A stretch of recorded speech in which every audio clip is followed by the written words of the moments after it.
तृतीय श्रेणी अध्यापक भर्ती परीक्षा 2022-23 लेवल प्रथम का जो मिनट टेस्ट पेपर है जो कलाम एकेडमी सीकर के द्वारा 21 नवंबर 2022 को करवाया गया था। तो इससे पहले वाली वीडियो में अपन ने मिनट टेस्ट पेपर 1 का वीडियो सॉल्यूशन देखा था और इसके अंदर मिनट टेस्ट पेपर 2 देखेंगे। इसके अंदर आपको पूरे 150 प्रश्न देखने को मिलेंगे और सभी प्रश्नों के उत्तर आपको सटीक बताए जाएंगे। तो अगर चैनल पर पहली बार आए तो चैनल को सब्सक्राइब जरूर कर लेना और वीडियो को अपने दोस्तों से शेयर ज़रूर कीजिएगा। तो चलिए वीडियो को स्टार्ट करते हैं। देखिए कौन कौन सी क्वेश्चन यहाँ पर पूछे गए थे।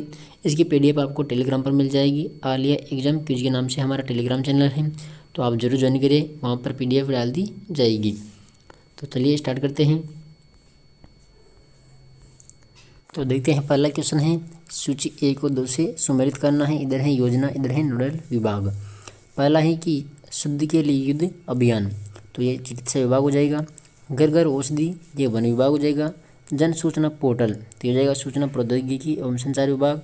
और राजस्थान जन आधार योजना, तो इसमें जाएगा आयोजन विभाग।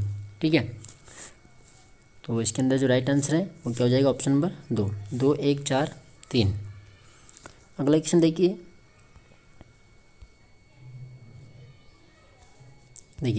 राज्य के मुख्यमंत्री निःशुल्क निरोगी राजस्थान योजना कब लागू की गई थी। तो ये की गई थी 1 मई 2022 को। ऑप्शन नंबर 3 हो जाएगा। क्वेश्चन नंबर 3 है, इंदिरा गांधी मातृत्व पोषण योजना के अंतर्गत दूसरे संतान के जन्म पर लाभार्थियों को 5 चरणों में कितनी सहायता दी जाती है। तो यहाँ पर 6,000 रुपये की राशि प्रदान की जाती है। इसके बाद देखिए क्वेश्चन नंबर 4। क्वेश्चन नंबर 4 है, IM शक्ति उड़ान योजना की गलत विशेषता चिन्हित कीजिए। तो यह योजना 19 नवंबर 2021 से प्रारंभ हुई, ये यहाँ पर गलत है। इसके तहत 10 से 45 वर्ष आयु की किशोरियों और महिलाओं को प्रति माह 12 सैनिटरी नैपकिन निःशुल्क वितरित किए जाते हैं, ये बात सत्य है। तीसरा है कि इस योजना में राज्य स्तर पर 2 और जिला स्तर पर 1 ब्रांड एम्बेसडर बनाए जाएंगे, ये भी सत्य है। और इस योजना का नोडल जो विभाग है महिला एवं बाल विकास विभाग है, तो इसके अंदर जाएगा पहला। ठीक है, क्वेश्चन नंबर 5 है, राजस्थान में कोई भूखा न सोए की संकल्पना के तहत 8 रुपये में सम्मान पूर्वक बैठाकर शुद्ध तथा पौष्टिक भोजन कराने के लिए कौन सी रसोइयाँ संचालित हैं। तो यहाँ पर इंदिरा गांधी रसोई। अगला क्वेश्चन देखिए, क्वेश्चन नंबर 6, जल जीवन मिशन के तहत कब तक प्रत्येक परिवार को नल से पीने योग्य पानी की आपूर्ति का उद्देश्य रखा गया है। तो ये रखा गया है 2024 तक। क्वेश्चन नंबर 7, बोर कार्यक्रम का संबंध है। तो बोर कार्यक्रम यहाँ पर जो संबंध है वृक्षों को पुनर्वास से। ठीक है, क्वेश्चन नंबर 8, इंदिरा गांधी शहरी रोजगार गारंटी योजना के संदर्भ में असत्य कथन कौन सा है। तो इसका जो शुभारंभ है 9 सितंबर 2022 को खाने की बावड़ी जयपुर से किया गया। इसके अंतर्गत शहरी निकायों के निवासियों द्वारा काम मांगने पर 100 दिन प्रतिवर्ष का रोजगार दिया जा रहा है। इस योजना का जो नोडल विभाग है स्वायत्त शासन विभाग है। देखिए जो यहाँ पर काम मांगने पर 5 दिन रोजगार उपलब्ध कराना आवश्यक है, तो ये इसके अंदर असत्य कथन है। ठीक है, ऑप्शन नंबर 3। क्वेश्चन नंबर 9, निम्नलिखित में से कौन सा शून्य बजट प्राकृतिक खेती के 4 स्तंभों में नहीं है। तो यहाँ पर हो जाएगा क्रॉपिंग। ठीक है, जीवामृत, बीजामृत और मल्चिंग इसके अंदर सही है। तो क्रॉपिंग है, इसके अंदर राइट आंसर हो जाएगा। क्वेश्चन नंबर 10, घर घर औषधि योजना के अंतर्गत सम्मिलित पादप कौन सा नहीं है। तो यहाँ पर है सर्पगंधा। ठीक है, क्वेश्चन नंबर 11, मुख्यमंत्री लघु उद्योग प्रोत्साहन योजना के अंतर्गत 25 लाख रुपए तक के ऋण पर कितने प्रतिशत ब्याज अनुदान दिया जाता है। तो यहाँ पर दिया जाता है 6%। इसके बाद देखिए क्वेश्चन नंबर 12, मुख्यमंत्री एकल नारी सम्मान पेंशन योजना के अंतर्गत 18 से 55 वर्ष आयु वर्ग की पात्र महिलाओं को देय राशि है। तो यहाँ पर है 500 रुपये प्रति माह। अगला क्वेश्चन देखिए, ई मित्र होम सुविधा किन जिलों में पायलट आधार पर शुरू की गई है। तो जोधपुर और जयपुर इसके अंदर राइट आंसर है। क्वेश्चन नंबर 14, मुख्यमंत्री क्षेत्र विकास योजना के अंतर्गत समावेशित योजनाएं हैं, तो इसके अंदर है महात्मा गांधी आदर्श ग्राम योजना, मुख्यमंत्री आदर्श ग्राम योजना, श्री योजना और स्मार्ट विलेज योजना। तो ये चारों इसके अंदर शामिल हैं। इसका जो राइट आंसर हो जाएगा option number 4 ABCD। Question number 15, मुख्यमंत्री चिरंजीवी दुर्घटना बीमा योजना के अंतर्गत दोनों हाथों की पूर्ण स्थिति पर कितनी संबल राशि प्रदान की जाती है? तो यहाँ पर 3 लाख रुपये। अगला क्वेश्चन है, हाल ही में जोधपुर में फिनटेक डिजिटल इंस्टीट्यूट स्थापित किया गया है, इस विश्वविद्यालय को किस नाम से जाना जाता है? तो यहाँ पर जाएगा Rajiv Gandhi fintech digital institute. Option number जो 2 है इसका राइट आंसर हो जाएगा। अगला क्वेश्चन देखिए, ब्राजील में आयोजित 24वें समर डेफलिम्पिक खेलों में 2 स्वर्ण पदक जीतने वाले खिलाड़ी अभिनव शर्मा का संबंध किस खेल से है? तो इसका संबंध है बैडमिंटन से। क्वेश्चन नंबर 23, राज्य में प्राकृतिक योग व आयुर्वेद की गुणवत्तापूर्ण चिकित्सा सेवा उपलब्ध कराने के लिए मेडी टूरिज्म वेलनेस सेंटर की स्थापना कहाँ पर की जाएगी? तो नाथद्वारा राजसमंद में। क्वेश्चन नंबर 24 है, जून 2022 में संपन्न हुए चुनाव में राजस्थान बैडमिंटन संघ का अध्यक्ष किसे चुना गया है? तो ये चुना गया है गजेंद्र सिंह शेखावत को। अगला क्वेश्चन देखिए, वर्ष 2022 के लिए प्रदान किए गए राजस्थान उद्योग रत्न पुरस्कार में श्रेष्ठ बुनकर पुरस्कार किसे प्रदान किया गया? तो माधु राम को। क्वेश्चन नंबर 26 देखिए, 25 अप्रैल 2022 को रणखार को राजस्थान का 16वां कंजर्वेशन रिजर्व घोषित किया गया है। यह राज्य के किस जिले में स्थित है? तो ये है जालौर में। इसके बाद देखिए क्वेश्चन नंबर 27, हाल ही में जैसलमेर में स्थापित 390 मेगावाट क्षमता का हाइब्रिड पावर प्लांट जिसके द्वारा लगाया गया है, तो वो किसके द्वारा लगाया गया है? अंडानी हाइब्रिड एनर्जी के द्वारा। अगला क्वेश्चन देखिए, RTE अधिनियम 2009 के किस धारा के तहत समुचित सरकार को नियम बनाने की शक्ति प्रदान की गई है? तो धारा 38 के अंदर। क्वेश्चन नंबर 29, RTE अधिनियम की किस धारा के तहत यह प्रावधान किया गया कि कक्षा 8 तक की शिक्षा पूरी करने पर बालक को प्रमाण पत्र प्रदान किया जाएगा? तो ये धारा 30 के अंदर। ठीक है। क्वेश्चन नंबर 30, RTE अधिनियम 2009 की किस धारा के अंतर्गत राज्य सलाहकार परिषद के गठन का प्रावधान किया गया है? तो धारा 34 के अंदर। क्वेश्चन नंबर 31 है, RTE अधिनियम 2009 की धारा 36 के तहत निम्नलिखित में से किन धाराओं में दंडनीय प्रावधानों की कार्यवाही सक्षम अधिकारी से बिना पूर्वानुमति के नहीं ली जा सकती? तो यहाँ पर हो जाएगा धारा 13, धारा 18 और धारा 19। Option number 3। क्वेश्चन नंबर 32 है, RTE अधिनियम 2009 की धारा 29(1) के तहत राजस्थान की शैक्षिक प्राधिकारी संस्था हैं, तो कौन सी है? RSCERT। ठीक है, ऑप्शन नंबर 3।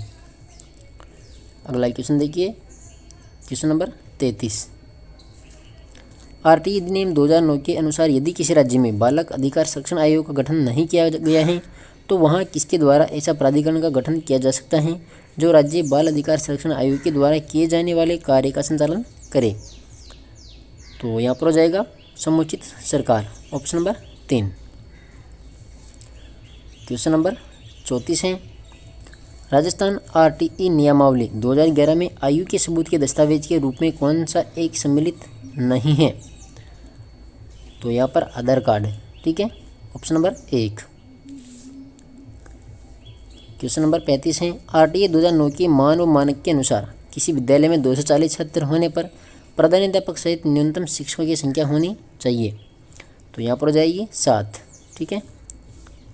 इसके बाद देखिए क्वेश्चन नंबर 36 है, राजस्थान RTE नियमावली 2011 के अनुसार विद्यालय प्रबंधन समिति की कार्यकारी समिति में छात्रों के माता पिता व संरक्षकों में से निर्वाचित सदस्यों की संख्या होगी, तो कितनी होगी? 11। Option number 3। इसके बाद देखिए अगला क्वेश्चन, क्वेश्चन नंबर 37, राजस्थान निःशुल्क और अनिवार्य बाल शिक्षा का अधिकार नियमावली 2011 के संबंध में सुमेलित कीजिए।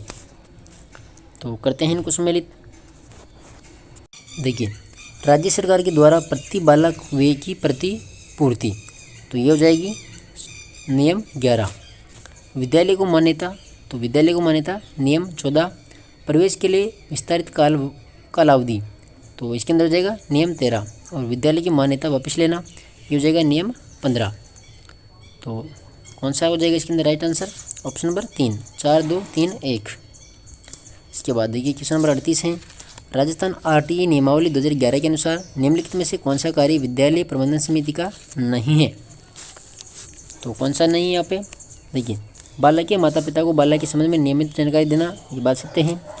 शिक्षकों के ट्यूशन पर प्रतिबंध की मॉनिटरिंग करना, ये भी सकते हैं। गैर शैक्षणिक कार्यों में शिक्षकों की तैनाती पर रोक की मॉनिटरिंग करना, ये भी सकते हैं। विद्यालय का शैक्षणिक कैलेंडर तैयार करना, तो ये इसके अंदर शामिल नहीं है, नहीं पूछा है, तो ऑप्शन नंबर 4 इसके अंदर राइट आंसर हो जाएगा 38 के अंदर। इसके बाद देखिए क्वेश्चन नंबर 39, राजस्थान सरकार द्वारा आरटीई नियमावली 2011 की किस नियम में वर्ष 2021 में संशोधन के द्वारा विद्यार्थियों को निःशुल्क यूनिफॉर्म की हकदारी प्रदान की गई है? तो ये नियम 8 हो जाएगा, ठीक है। इसके बाद देखिए क्वेश्चन नंबर 40, बालकों को निःशुल्क और अनिवार्य शिक्षा का अधिकार अधिनियम 2009 के तहत प्रथम कक्षा से 5वीं कक्षा के लिए एक शैक्षणिक वर्ष से न्यूनतम शिक्षण घंटे क्या हैं? तो यहाँ पर हैं 800। क्वेश्चन नंबर 41, निम्न में से कौन सा युग्म सही सुमेलित नहीं है? देखिए, पानीपत का प्रथम युद्ध हुआ था 1526 में, खानवा का युद्ध 1527, घाघरा का युद्ध 1529, चंदेरी का युद्ध, ये इसके अंदर राइट आंसर हो जाएगा, ठीक है, ऑप्शन नंबर 4। क्वेश्चन नंबर 42 है, अकबर ने दीन ए इलाही किस वर्ष में प्रारंभ किया था? तो ये किया था 1582 में। अगला क्वेश्चन है, मुगल चित्रकला किसके राज्यकाल में अपनी पराकाष्ठा पर पहुंची थी? तो जहांगीर के शासनकाल में। हुमायूंनामा की रचना किसने की थी? हुमायूंनामा की रचना की थी गुलबदन बेगम ने। अगला क्वेश्चन है, निम्न में से असम्मिलित की पहचान कीजिए। तो बाबर, जमा मस्जिद, अकबर, फतेहपुर सीकरी और औरंगजेब बीबी का मकबरा। देखिए जो ऑप्शन नंबर 3 है, शाहजहाँ, मोती मस्जिद, लाल किला, तो ये इसके अंदर राइट आंसर हो जाएगा, ये असम्मिलित है। इसके बाद देखिए क्वेश्चन नंबर 46, निम्न में से महाराणा प्रताप का दरबारी विद्वान कौन था? तो यहाँ पर है चक्रपाणि मिश्र। क्वेश्चन नंबर 47 है, निम्न में से राजस्थानी साहित्य की कौन सी श्रेणी कहानी या कथा विद्या से संबंधित है? तो यहाँ पर हो जाएगा वात। अगला क्वेश्चन है, कौन सा सम्मिलित यहाँ पर नहीं है? रचना है, रुद्र है, रचनाकार। तो शिशुपालवध महाकवि माँ की हैं, खंड खाद्य का कम ये ब्रह्मगुप्त की हैं, विरुद्ध छतरी दोषा आडा की हैं। ऑप्शन नंबर जो 4 है ये इसके अंदर असुमेलित हो जाएगा। क्वेश्चन नंबर 49, रचना और देह रचनाकार, यहाँ पर पूछा है सुमेलित कौन सा नहीं है? तो देखिए, हमीर रासो सारंगधर की हैं, खुम्मा रासो दलपत विजय की हैं, हरी रस इसेदास की है, तो डोला मारुआ दुहा है ये कवि कल्लोल की रचना होगी, तो ये इसके अंदर असुमेलित है। इसके बाद देखिए क्वेश्चन नंबर 50, निम्न में से पृथ्वीराज राठौड़ कृत रचना कौन सी नहीं है? तो इसके अंदर है ऑप्शन नंबर 4, चाल केस माता जीरो छंद, तो ये इसके अंदर राइट आंसर हो जाएगा ऑप्शन नंबर 4। क्वेश्चन नंबर 51, निम्न घटनाओं को, क्वेश्चन नंबर 51 है, निम्न घटनाओं को काल क्रमानुसार व्यवस्थित कीजिए। तो पहला है कि जयसिंहपुर हत्याकांड, डाबड़ा कांड, निमचना कांड और डाबी कांड, तो इसको क्रम से रखना है। तो सबसे पहले आएगा इसमें ये हो जाएगा डाबड़ा कांड, डाबी कांड, दूसरा इसके अंदर ये हो जाएगा निमचना हत्याकांड, और तीसरा होगा इसमें ये वो हो जाएगा 3 नंबर पर जयसिंहपुरा हत्याकांड, और 4 नंबर पे आएगा डाबड़ा कांड, ठीक है। तो ऑप्शन नंबर जो 4 है इसके अंदर राइट आंसर हो जाएगा। इसके बाद देखिए क्वेश्चन नंबर 52, निम्नलिखित किसान आंदोलन व नेतृत्व कुत्ता में सही सुमेलित कौन सा नहीं है? तो यहाँ पर राइट आंसर है दुधवा कारा जीवन चौधरी, ये इसमें असुमेलित है। इसके बाद देखिए क्वेश्चन नंबर 53, ट्रेच आयोग का संबंध किस किसान आंदोलन से था? तो ये था बेगू किसान आंदोलन से। क्वेश्चन नंबर 54 है, बिजोलिया में विद्या प्रचारणी सभा का गठन किसने किया था? तो बिजोलिया में किया था भूप सिंह ने। क्वेश्चन नंबर 55, देखिए, मेऊ किसान आंदोलन के आलोक में असत्य कथन कौन सा है? तो देखिए, मेव किसान आंदोलन का प्रारंभ रोदो में पाले जाने वाले जंगली सूअरों के कारण हुआ, ये बात सत्य है। मोहम्मद हादी ने अंजुमन खादिम उल इस्लाम नामक संगठन का गठन कर इसे संगठित रूप दिया, ये बात सत्य है। और मेव संकट की जांच हेतु यासीन खान के नेतृत्व में बेलग्रामी समिति का गठन किया गया, ये यहाँ पर गलत है। और यह आंदोलन मुख्यतः अलवर भरतपुर राज्य में हुआ था। ठीक है, तो ऑप्शन नंबर 3। क्वेश्चन नंबर 56 है, मानगढ़ हत्याकांड के संबंध में असत्य कथन कौन सा है? तो मानगढ़ पहाड़ी पर गोली चलाने का आदेश कर्नल स्टर्न के द्वारा दिया गया, ये सत्य है। मानगढ़ हत्याकांड हुआ था 17 नवंबर 1913 को और मानगढ़ हुआ था बांसवाड़ा जिले में। ऑप्शन नंबर जो 2 है इसके अंदर राइट आंसर हो जाएगा। ठीक है, ये असत्य है। राजस्थान सरकार ने सितंबर 2012 को मानगढ़ धाम पर शहीद स्मारक लोकार्पण किया, तो यही इसके अंदर राइट आंसर हो जाएगा। क्वेश्चन नंबर 57, वर्ष 1881-82 में उदयपुर राज्य में भील विद्रोह का नेतृत्वकर्ता कौन था? तो यहाँ पर था बिल्लकपाल का निम्मा, पीपली का खम्मा और सगात्री का जोईता, उपरोक्त तीनों। अगला क्वेश्चन है क्वेश्चन नंबर 58, वर्ष 1944 ईस्वी में संत मगन सागर की अध्यक्षता में मीणाओं का अधिवेशन कहाँ पर हुआ था? तो ये हुआ था नीमकाथाना सीकर में। क्वेश्चन नंबर 59, असुमेलित कौन सा है? तो देखिए, भगत पंथ की स्थापना हुई थी 1911 में, ऐक्य आंदोलन हुआ था 1921 में, मीणा क्षेत्रीय सभा का गठन हुआ 1933। ऑप्शन नंबर जो 2 है, संप सभा का प्रथम अधिवेशन 1883, तो ये इसके अंदर असुमेलित है। इसके बाद क्वेश्चन नंबर 60, आहड़ संस्कृति का वह या वे उत्खनित स्थल जो राजसमंद जिले में स्थित हैं? तो राजसमंद में कौन कौन से हैं? देखिए, गिलुंड राजसमंद में है और पच माता, ये कहाँ पर है? ये भी राजसमंद में। तो ऑप्शन नंबर 4 हो जाएगा, 1 और 5। क्वेश्चन नंबर 61, आहड़ सभ्यता से संबंधित तथ्यों पर विचार करके असंगत विकल्प का यहाँ पर चयन करना है। तो देखिए, आहड़ में उत्खनित चतुर्थ स्तर से तांबे की 2 कुल्हाड़ियाँ प्राप्त हुई थी, ये बात सत्य है। आहड़ से संयुक्त परिवार प्रथा के अवशेष प्राप्त हुए और आहड़ से प्राप्त मर्दबांडों में उल्टी तबाही तकनीक का प्रयोग हुआ।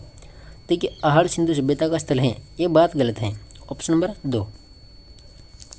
इसके बाद देखिए क्वेश्चन नंबर 62, निम्न में से कौन सा पुरातात्विक अवशेष आहड़ से प्राप्त नहीं हुआ है? तो टेराकोटा से निर्मित बनासियन बुल, तांबे गलाने का यंत्र और यूनानी देवता अपोलो से चित्रित मुद्राएं, ये तो कहाँ से मिली है? आहड़ से। ऑप्शन नंबर जो 4 है, लकड़ी से निर्मित नाले के अवशेष, तो ये इसके अंदर असत्य कथन हो जाएगा। इसके बाद क्वेश्चन नंबर 63, निम्नलिखित में से कौन सा संत निर्गुण उपासक नहीं है? तो यहाँ पर है मावजी, संत मावजी। इसके बाद क्वेश्चन नंबर 64, देखिए यहाँ पर संप्रदाय हैं और इधर है प्रवर्तक, इसको सम्मिलित करना है।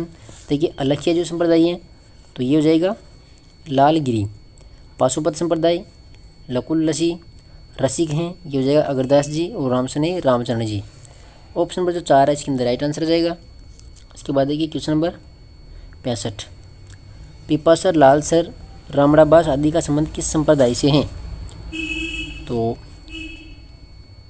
यहाँ पर हो जाएगा विष्णुई संप्रदाय, ऑप्शन नंबर 1।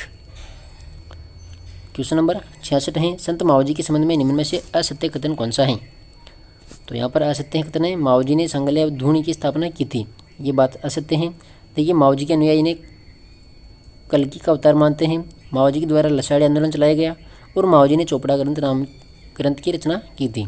ऑप्शन नंबर 3 इसके अंदर राइट आंसर है। क्वेश्चन नंबर 67, निम्न में से कौन सा संप्रदाय राधा को कृष्ण की परिणीता मानकर उनकी पूजा करता है? तो यहाँ पर हो जाएगा निम्बर्क संप्रदाय। क्वेश्चन नंबर 68, सही सुमेलित कौन सा नहीं है? संत हैं और इधर है संबंधित स्थल। तो रानाबाई हरनावा नागौर, गौरीबाई डूंगरपुर और बूरीबाई अलख सादरगढ़ उदयपुर। देखिए, रानी रूपादे ये शोषित पाले से नहीं है, तो ये इसके अंदर राइट आंसर हो जाएगा, ऑप्शन नंबर 3। इसके बाद क्वेश्चन नंबर 69 है, निम्न में से किस सूफी संत की दरगाह माही नदी के किनारे स्थित हैं? तो माही नदी के पीर फखरुद्दीन की दरगाह स्थित है। इसके बाद क्वेश्चन नंबर 70 है, आचार्य भिक्षु बिखण जी के द्वारा स्थापित तेरापंथी धर्म संघ का नामकरण किसके द्वारा किया गया था? तो ये किया गया फतेहमल सिंधी के द्वारा।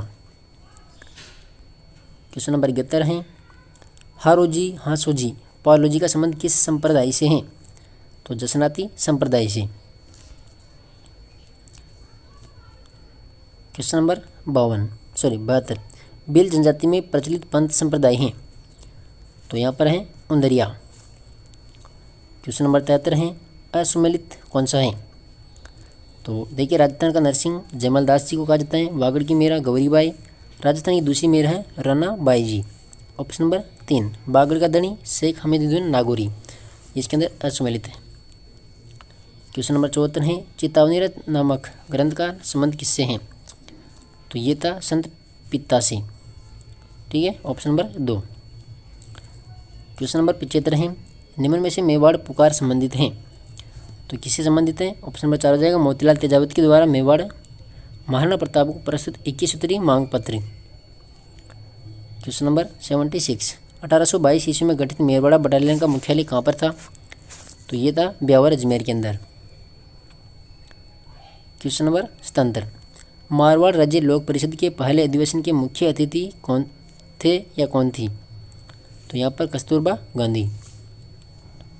क्वेश्चन नंबर 78, बिजोला के गिरधरपुरा में गठित शिष्टमंडल के सदस्य जिन्हें मेवाड़ महाराणा के समक्ष भेजा गया था, तो कौन था वो? नानजी पटेल और ठाकरी पटेल। क्वेश्चन नंबर 79, देखिए यहाँ पर संख्या दी हुई है कि अभाज्य गुणनखंडों की संख्या ज्ञात कीजिए। मैथ का क्वेश्चन है ये। तो यहाँ पर राइट आंसर क्या हो जाएगा? Option number 3, 63।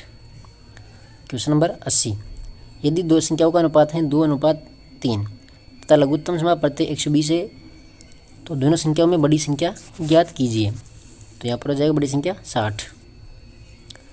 क्वेश्चन नंबर 81 है, वह बड़ी से बड़ी संख्या जिससे 60, 150 और 285 को भाग देने पर समान शेष बचे ज्ञात करो।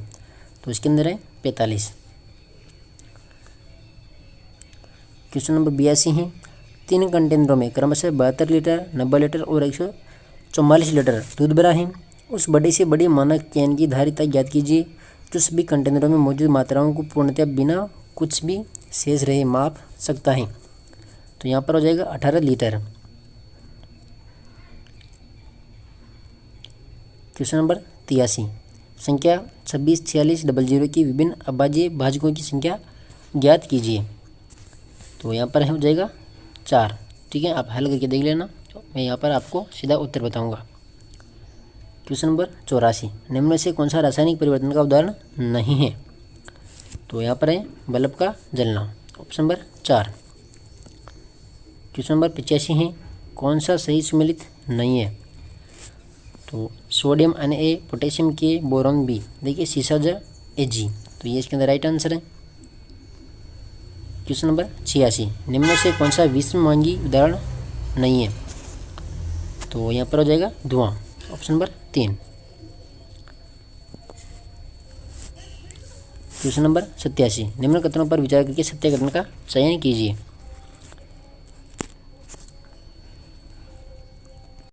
तो यहाँ पर क्या पूछा है? सत्य कथन। तो देखिए, यौगिक एक निश्चित रासायनिक सूत्र होता है, ये बात सत्य है। और मिश्रण में अवयवों के मध्य दुर्बल रासायनिक बंध होता है, नहीं। और मिश्रण के अवयवों को भौतिक विधियों के द्वारा आसानी से पृथक किया जा सकता है। तो पहला और तीसरा, ठीक है, इसके अंदर पहला और तीसरा सही है। अगला क्वेश्चन देखिए, भौतिक परिवर्तन में होता है। तो भौतिक परिवर्तन में क्या होता है? देखिए, उत्क्रमणीय परिवर्तन होता है और अवस्था में परिवर्तन होता है। स्थायी परिवर्तन यहाँ पर नहीं होता है। Option number 1। Question number 89,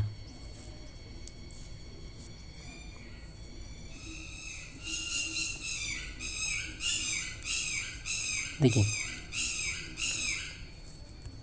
Rajasthani जलवायु के संबंध में निम्न कथनों पर विचार कीजिए। राजस्थान में होने वाली वर्षा का स्वरूप उच्चों से प्रभावित है और समुद्र से दूरी की अधिकता के कारण मानसूनी हवाओं की नमी कम हो जाती है। अरब सागर की ओर से आने वाली मानसूनी हवाएं अरावली के समकोण पर टकराकर रुक जाती हैं, इसलिए वर्षा नहीं हो पाती है और राज्य की जलवायु महाद्वीपीयता से प्रभावित है।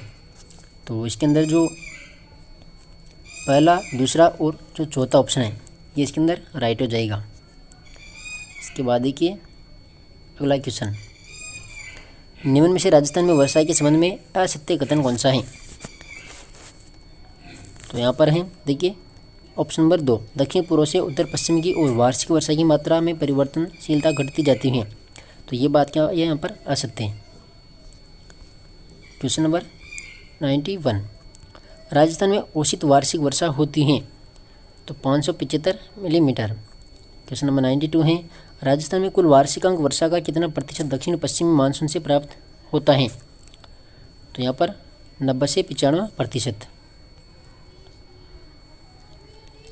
क्वेश्चन नंबर 93, राजस्थान में ग्रीष्म ऋतु में हवा में सापेक्ष आर्द्रता होती है तो 25 से 35%। क्वेश्चन नंबर 94, राजस्थान में होने वाली शीतकालीन वर्षा है तो मावठ। क्वेश्चन नंबर 95 है, थॉर्नवेट के अनुसार DAW जलवायु प्रदेश के अंतर्गत निम्न में से कौन से जिलों का संपूर्ण भाग आता है? तो पाली, अजमेर और बूंदी। क्वेश्चन नंबर 96 है, राजस्थान में न्यूनतम दैनिक तापांतर कौन से महीनों में पाया जाता है? तो यहाँ पर जुलाई और अगस्त में। अगला क्वेश्चन है, राजस्थान में धूल भरी आंधियाँ चलने के लिए आवश्यक दशा कौन सी हैं? तो यहाँ पर हैं संवहनीय क्रियाएं। क्वेश्चन नंबर 98, किन जिलों में 997 मिलीबार की समुद्र रेखा जुलाई माह में गुजरती हैं? तो यहाँ पर जाएगा जैसलमेर, बीकानेर और गंगानगर। इसके बाद क्वेश्चन नंबर 99, कौन सा क्षेत्र राजस्थान में स्टेपी जलवायु प्रदेश के अंतर्गत आता है? तो जालोर, पाली, जोधपुर और नागौर। इसके बाद क्वेश्चन नंबर 100, कोपेन के वर्गीकरण के अनुसार निम्नलिखित में से किन जिले में AW प्रकार की जलवायु नहीं पाई जाती हैं? तो ये शिरों में नहीं पाई जाती हैं, ठीक है। क्वेश्चन नंबर 101, राजस्थान की जलवायु है तो शुष्क और उपाद्र मानसूनी। क्वेश्चन नंबर 102, राजस्थान के निम्न में से कौन सी फसल मावठ के लिए लाभान्वित नहीं है? तो मावठ के लिए यहाँ पर कपास।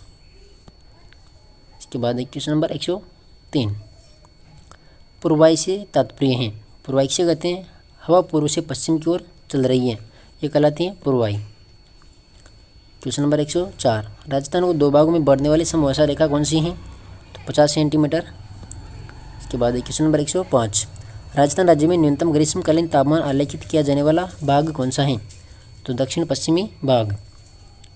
क्वेश्चन नंबर 106 है, कंप्यूटर की सबसे तेज मेमोरी कौन सी होती है? तो रजिस्टर मेमोरी। क्वेश्चन नंबर 107, पाँचवीं पीढ़ी के कंप्यूटर में निम्न से किसका उपयोग प्रोसेसिंग हेतु किया जाता है? तो यहाँ पर राइट आंसर है ऑप्शन नंबर 3, ULSI। इसके बाद देखिए क्वेश्चन नंबर 108, देखिए क्वेश्चन नंबर 108, पॉम टॉप किस प्रकार का कंप्यूटर है? तो यह है एक माइक्रो कंप्यूटर, ठीक है, option number 1। Question number 109, Bharat के प्रथम सुपर कंप्यूटर परम का विकास किसके द्वारा किया गया? तो CDAC पुणे के द्वारा। क्वेश्चन नंबर 110 है, एक निर्माता कंपनी के द्वारा रोम रीड ओनली मेमोरी के निर्माण के समय लिखे जाने वाले प्रोग्रामों के समूह को किस नाम से जाना जाता है? तो इनको जाना जाता है परमवेयर के नाम से। क्वेश्चन नंबर 111, देखिए क्वेश्चन नंबर 111 है, प्रोजेक्ट कार्य का उद्देश्य है। तो विद्यार्थियों में दिन प्रतिदिन की समस्याओं के प्रति जागरूकता उत्पन्न करना, ज्ञान का अनुप्रयोग करना और क्रांतिक चिंतन का प्रोत्साहित करना, उपरोक्त सभी।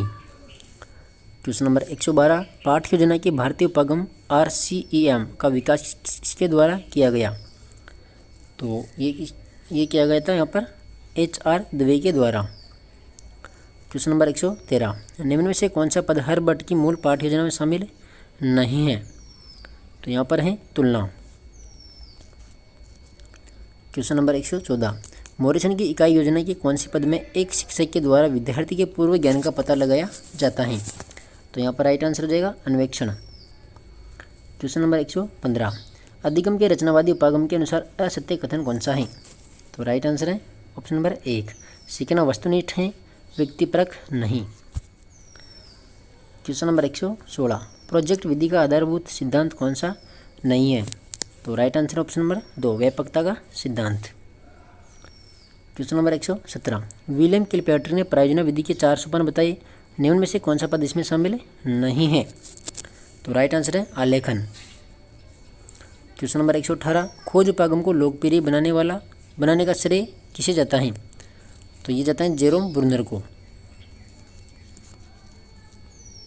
क्वेश्चन नंबर 119, पाठ योजना के पंचपदीय उपागम का श्रेय जाता है?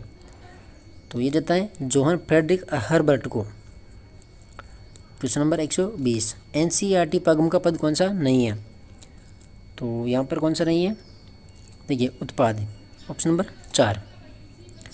क्वेश्चन नंबर 121, प्रोजेक्ट कार्य के दौरान प्रोजेक्ट का चुनाव किया जाता है?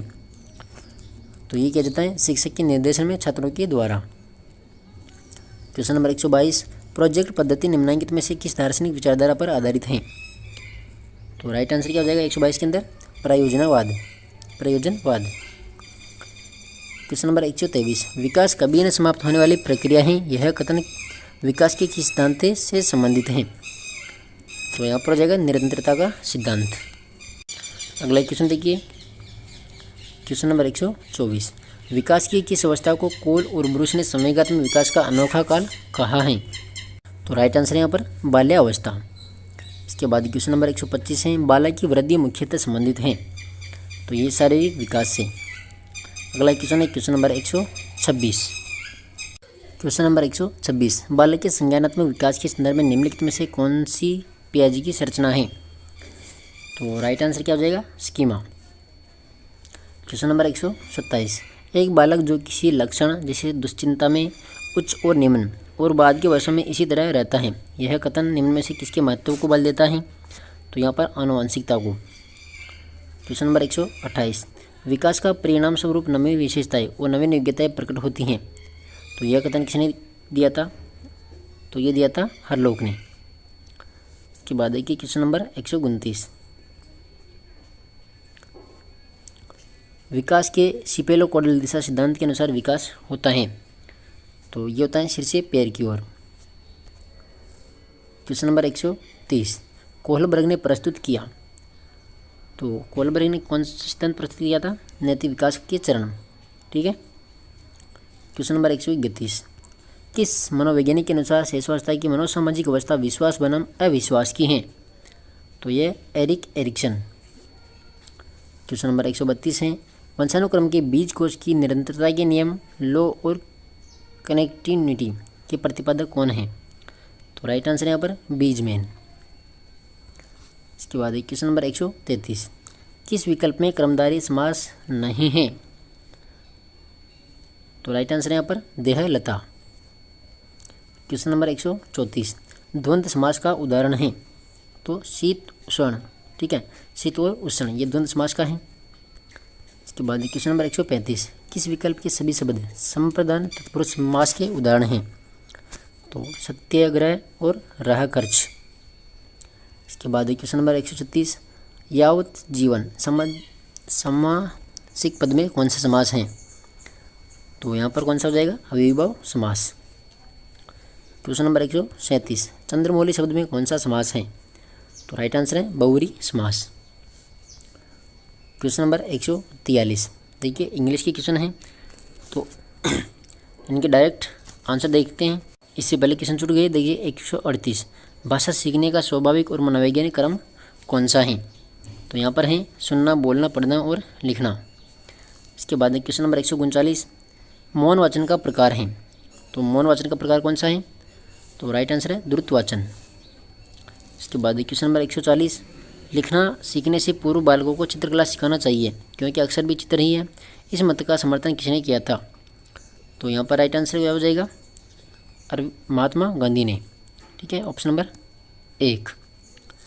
क्वेश्चन नंबर 141, भाषा दक्षता कौशल का विकास किया जा सकता है, तो यहाँ पर शुद्ध उच्चारण के माध्यम से, लिपि व वर्तनी का सही ज्ञान कराकर, शब्द रचना का ज्ञान कराकर, उपरोक्त सभी। क्वेश्चन नंबर 142, देखिए यहाँ से मैथ की क्वेश्चन है, तो इनके डायरेक्ट मैं उत्तर बताऊंगा आपको। ठीक है, तो 142 में राइट आंसर क्या हो जाएगा? द। ठीक है, ऑप्शन नंबर 3। क्वेश्चन नंबर 143 के अंदर राइट आंसर है 4। इसके बाद क्वेश्चन नंबर 144, इसके अंदर n।